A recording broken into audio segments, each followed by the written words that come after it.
Fatimah kena wabak Allah awsat aliyah ni dalam kitab ni,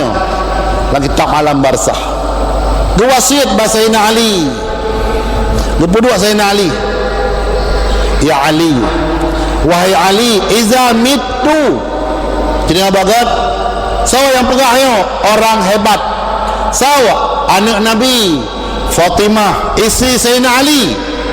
Jikalau dari riwayat ni began dengarnya wasiatnya je pesan tu bak uragam yang najak malahnya yang najak dia buka pegah kangkong-kong itu je perlemeh suami untuk masjid. Ya Ali, iza mitu, bila lun meninggal sakun Fatimah anta ghasli, don teman nolong dah, don teman nolong wajah hisni ni pegah falun wasalli alayya ni semayang ni pegah suami begadang likuk dalam pusoh tunggu-tunggu semayang orang kampung dan je penonton semayang dan tanya yang bagus raya bila orang kampungnya mesti tahu anak semayang sah fardu kifayah, tanya elok tak jawab apa dah wali tak kualam nilai wa anzilni lahdi untuk watani melong bak kuburan ni prehlong miyup ni tendron ke dia pakai boleh dah li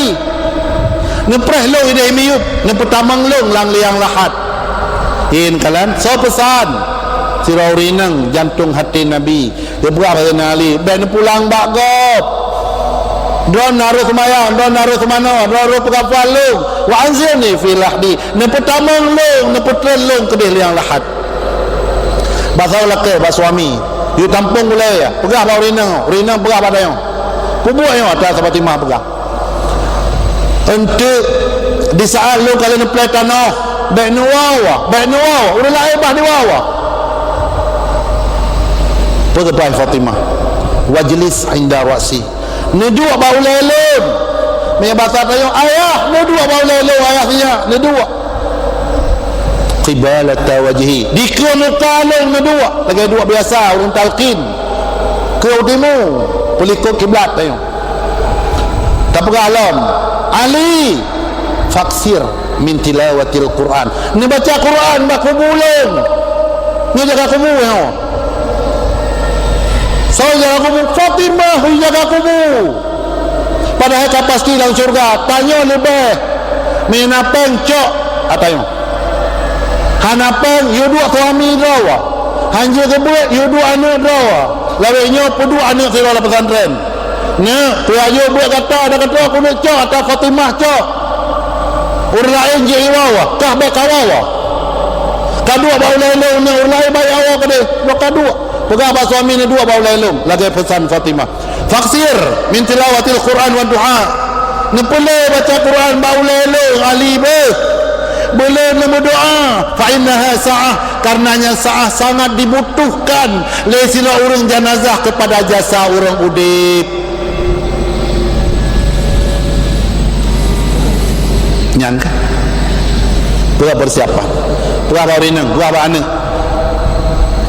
masihnya orang lain kaiwa singa gata tatup aurat dah dua baku bulu bila lain hana so mendoa tak baca Quran pegah ba anak ne ya buat Quran penting ada hana je ketungku sah semayang betul Quran pegah lawanya hei ngan tabuk malaya tinggal kubulung menapeng kajaga kayu jaga batungku yang betul-betul oh hana cipeng nak tinggal drok baik kawo kadua aku bulung Fatimah sendiri ke pesan tak pegah bahasa gasa kayu jaga kubu Fatimah kayu jaga tanya putra dan pegah baik pendapat pegah baik jaga kubu nya urang kasih trawahidi nak percaya sapu wali nampu mana dalam kitab nyempat dalam kitab nyu jelaskan pada ibu alam barzakh bina kejadian kalau maut sedang maut sesudah maut geplah mendu jadi mak dan ayah yang tuan hormati nyu kata pabih le